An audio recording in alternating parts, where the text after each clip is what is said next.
जय श्री राधा रानी सरकार की, जय श्री कृष्ण भगवान की, जय श्री गौरी शंकर जी भगवान की, जय श्री शिव महापुराण की, जय श्रावण मास की। मंदिर शिव बंसी वाले महात्मा यूट्यूब चैनल की ओर से आज हम आपको श्री शिव महापुराण के 8वें और 9वें अध्याय की परम सुंदर कथा को सुनाने जा रहे हैं।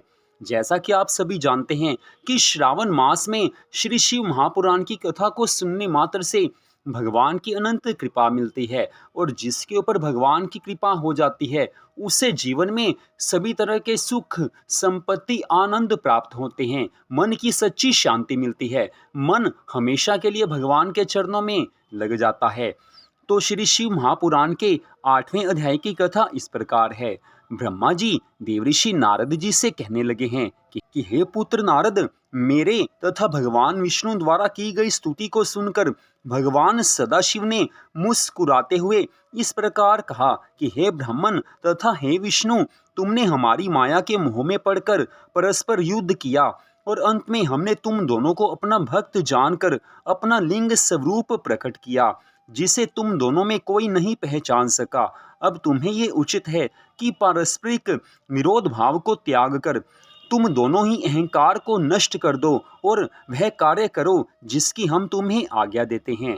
हे नारद, इतनी बात कहकर भगवान सदाशिव ने श्वास के मार्ग द्वारा मुझे संपूर्ण वेद पढ़ा दिए। तदुपरांत वे 5 मंत्र भी बताए जिनमें संपूर्ण विद्याएं अंतर्निहित हैं। उन्होंने सर्वप्रथम प्रणव की शिक्षा दी जिसके अक्षर वेद कहलाते हैं। भगवान शिवजी का सर्वप्रथम वाक्य वही है। तदुपरांत उन्होंने 24 अक्षरों से युक्त वेदों की माता गायत्री का उपदेश दिया। फिर महामृत्युंजय मंत्र की शिक्षा देने के उपरांत उस चिंतामणि मंत्र को सिखाया जो भक्तों को महान सुख देने वाला है। उस वेद तथा मंत्रों को पढ़कर हमें अत्यंत प्रसन्नता प्राप्त हुई। उस समय मैं तथा भगवान विष्णु जी कृतज्ञता भरी दृष्टि से उन महेश्वर भगवान की ओर देखने लगे और उनके दर्शन के उस आनंद में अपूर्ण निमग्न हो गए। उन परम प्रभु के दर्शन से हमें जो सुख प्राप्त हुआ उसका वर्णन किसी भी प्रकार नहीं किया जा सकता है। हमारे इस अनन्य प्रेम को देखकर भगवान शिव शंकर जी महाराज को भी बहुत प्रसन्नता हुई। तब उन्होंने मुझसे यह कहा कि हे ब्रह्मा, तुम धन्य हो जो तुम्हें मेरी कृपा से संपूर्ण सृष्टि का स्वामी होने का सौभाग्य प्राप्त हुआ। अब तुम मेरी आज्ञा स्वीकार कर सृष्टि करो। मुझसे यह कहकर फिर वे भगवान विष्णु की ओर देखते हुए कहने लगे हैं कि हे श्री हरि विष्णु जी, आप सृष्टि का पालन करने के अधिकारी हो। आप हमें वेद का स्वरूप जानो और वेद में जो कुछ लिखा है उसे हमारी आज्ञा मानकर स्वीकार करो। हे पुत्र नारद, भगवान त्रिशूल पाने की आज्ञा सुनकर हम दोनों ने उनसे प्रार्थना करते हुए कहा है कि हे प्रभु, हमें आपकी आज्ञा स्वीकार है, परंतु हम यह चाहते हैं कि आप स्वयं भी कोई अवतार ग्रहण कर हमारी सहायता करते रहें। तीनों लोकों का पालन करने के पश्चात अंत अर्थात प्रलय का अधिकार आप अपने पास रखें। हमारा यही मनोरथ है। इतना कहकर हम दोनों मौन हो गए। तदुपरांत उनकी मौन स्वीकृति पाकर हमने ये बात कही कि हे प्रभु, अब आप सर्वप्रथम हमें ये बताइए कि हम किस रीति के अनुसार आपका पूजन करें। ये सुनकर भगवान भूत भावन ने उत्तर दिया कि हे ब्रह्मा जी तथा हे श्री हरि विष्णु जी, हमें संसार में आपसे अधिक प्रिय अन्य कोई नहीं होगा। अब आप दोनों संपूर्ण चिंता तथा शोक को त्याग कर सुख पूर्वक अपना कार्य करो तथा उस कार्य द्वारा अन्य लोगों को भी सुख पहुंचाओ। हमने तुम्हें कुछ देर पूर्व जो अपना लिंग स्वरूप दिखाया था उसका पूजन करना सर्वथा योग्य है। उसी के पूजन से सुख की प्राप्ति होगी। उस लिंग की उत्पत्ति का भेद यह है कि संपूर्ण संसार जिस क्षेत्र में लीन हुआ है उसी को लिंग कहते हैं। अस्तु, ऐसे लिंग के पूजन से इस लोक तथा परलोक में सुख प्राप्त होता है। लिंग के पूजन की महिमा अनंत है। तुमने जो हमसे अवतार ग्रहण करने की प्रार्थना की उसके संबंध में ये जान लो कि समय आने पर हम स्वयं ही प्रकट होकर आवेंगे। हमारे उस अवतार का नाम रुद्र होगा। हम चारों अर्थात ब्रह्मा, विष्णु, शिव और शक्ति एक ही स्वरूप हैं। जो व्यक्ति हमें किसी भी प्रकार का भेद समझेगा उसे बहुत दुख उठाना पड़ेगा। इतना कहकर भगवान सदाशिव ने एक बड़े गुप्त भेद को प्रकट करते हुए मुझसे कहा कि यह भेद वेद में भी अधिक गुप्त है, अर्थात हम सगुण रूप में शिव और शक्ति दो नामों से प्रकट होते हैं तथा तीनों गुणों द्वारा ब्रह्मा, विष्णु और शिव नामक देवताओं के रूप में अलग अलग प्रकट होते हैं। किसी कल्प में पहले विष्णु, फिर ब्रह्मा, तदुपरांत रुद्र की उत्पत्ति होती है, तो किसी कल्प में पहले शिव, फिर विष्णु और तत्पश्चात ब्रह्मा की उत्पत्ति होती है।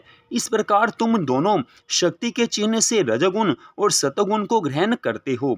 हर अर्थात महादेव हमारे ही अंश से उत्पन्न होकर हमारे ही तमोगुणी स्वरूप हैं, उनके अधीन प्रलय कार्य रहता है। अस्तु, जिस प्रकार हम तमोगुणी रुद्र का स्वरूप धारण कर प्रकट होंगे वह सब हमने तुम्हें बता दिया। तुम दोनों श्याम और लाल वर्ण का स्वरूप धारण किए हुए हो, अतः हम श्वेत रूप धारण करेंगे। तुम दोनों पर तमोगुण का प्रभाव नहीं होगा, परंतु हमारे रुद्र स्वरूप की यह स्थिति होगी कि वह तमोगुण से संयुक्त होने पर भी दिन रात पवित्र योग में निमग्न रहेगा। हे नारद, मुझे ऐसी आज्ञा देकर भगवान सदाशिव ने भगवान विष्णु जी की ओर देखते हुए कहा कि हे श्री हरि विष्णु भगवान जी, आप संपूर्ण जीवों का भली प्रकार पालन करना। हमारे दाहिने ओर से ब्रह्मा, बाईं ओर से भगवान विष्णु तथा हृदय से रुद्र की उत्पत्ति होगी। हमारी शक्ति जो उमा है वह भी दो अंशों में प्रकट होगी, जिससे तुम अलग अलग नहीं समझे जाओगे। पहले अंश से वे लक्ष्मी स्वरूपा होकर आपको प्राप्त होंगी और दूसरे अंश से सरा होकर ब्रह्मा को प्राप्त होंगी। उनके उमा स्वरूप को हर स्वीकार करेंगे। उस समय संसार में उनका नाम सती प्रसिद्ध होगा।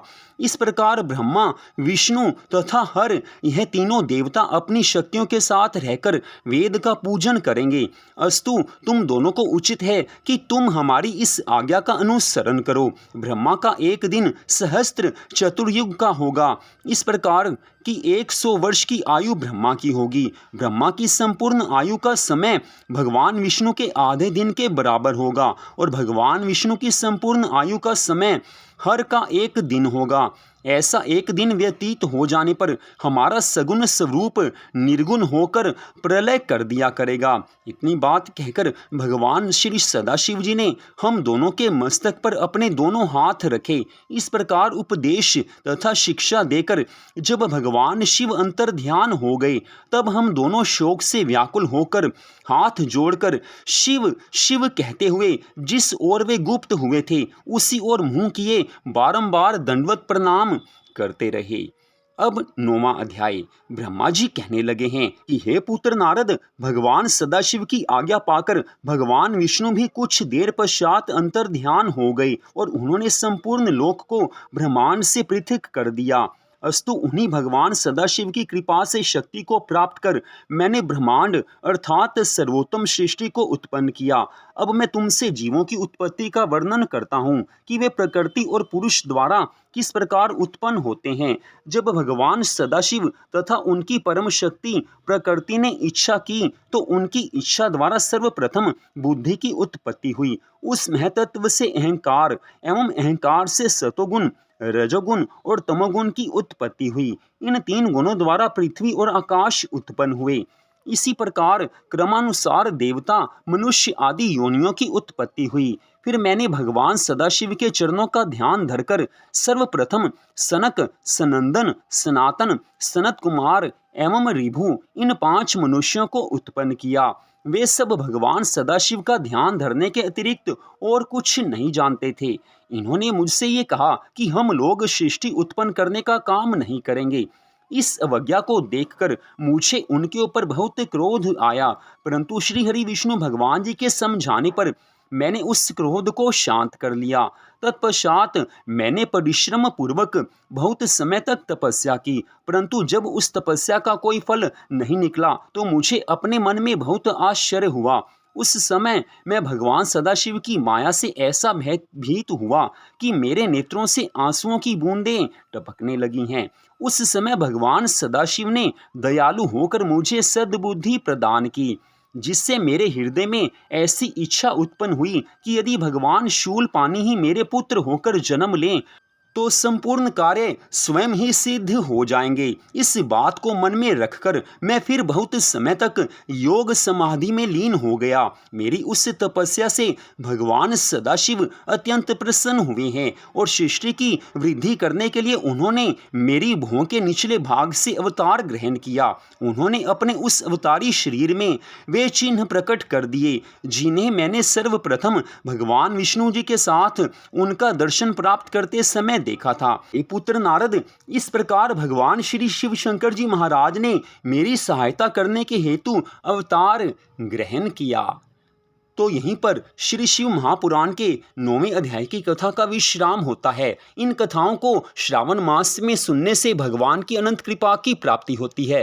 वैसे तो श्री शिव महापुराण की कथा कभी भी सुनी जाए भगवान की कृपा मिलती है, लेकिन श्रावण मास में इन कथाओं को सुनने से वही फल अनंत गुना होकर प्राप्त होता है। तो आज की इस कथा को सुनने के लिए आपका हार्दिक धन्यवाद। अगले भाग में आप अगले अध्याय की कथा को सुन पाएंगे। तो मंदिर शिव बंसी वाले महात्मा यूट्यूब चैनल की ओर से इस कथा को आपने सुना।